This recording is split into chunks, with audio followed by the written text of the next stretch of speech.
Ces derniers temps, on entend parler beaucoup de soumission chimique, que ce soit en France avec l'affaire Mazan ou que ce soit en Amérique. Mais finalement, je me suis posé la question pour vous, un petit peu, qu'est-ce que c'est que la soumission chimique ? Comment ça se passe ? Déjà, la manipulation chimique, qu'est-ce que c'est ? Eh bien, c'est simplement l'usage de substances psychoactives visant à manipuler une personne. Et c'est dans la majorité du temps utilisé pour des actes criminels. Ce sont des substances qui agissent généralement rapidement et qui rendent la victime complètement désorientée et incapable de se défendre. Ça va, pour la plupart des cas, aussi la rendre amnésique, ce qui l'empêchera de se souvenir de ce qui s'est réellement passé. Parmi les substances les plus utilisées, il y a évidemment le GHB, mais aussi la kétamine, mais aussi, par exemple, le ronipiol. Chacune de ces substances agit sur le cerveau de manière assez spécifique. Lorsque l'une de ces substances est administrée,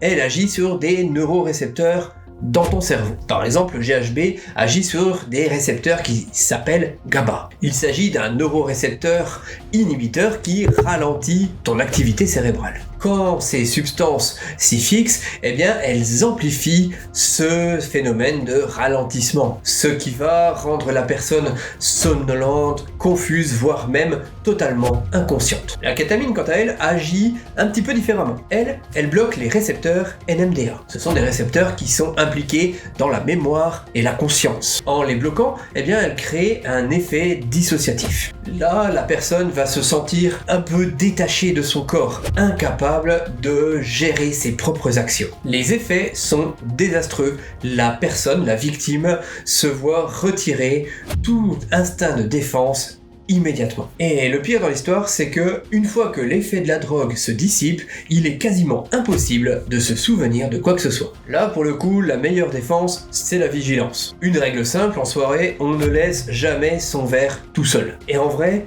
même si on est avec des personnes de confiance, parce que la plupart des cas, eh bien, on est avec des personnes de confiance. Un autre point important, c'est que dès qu'on se sent anormal, avec éventuellement des vertiges ou quoi que ce soit, on avertit immédiatement quelqu'un et on demande à la personne de veiller sur nous. Là, il n'y a plus qu'à espérer que c'est pas cette personne qui a mis quelque chose dans ton verre. En vrai, la soumission chimique, c'est un crime vraiment sérieux et je trouve qu'on n'en parle pas assez. Alors, soyez vigilants en soirée, que vous soyez homme ou femme, et surtout, ne laissez pas votre verre traîner. Je vous retrouve très vite pour une nouvelle vidéo. Prends soin de toi, c'était le chat perché. Allez, ciao!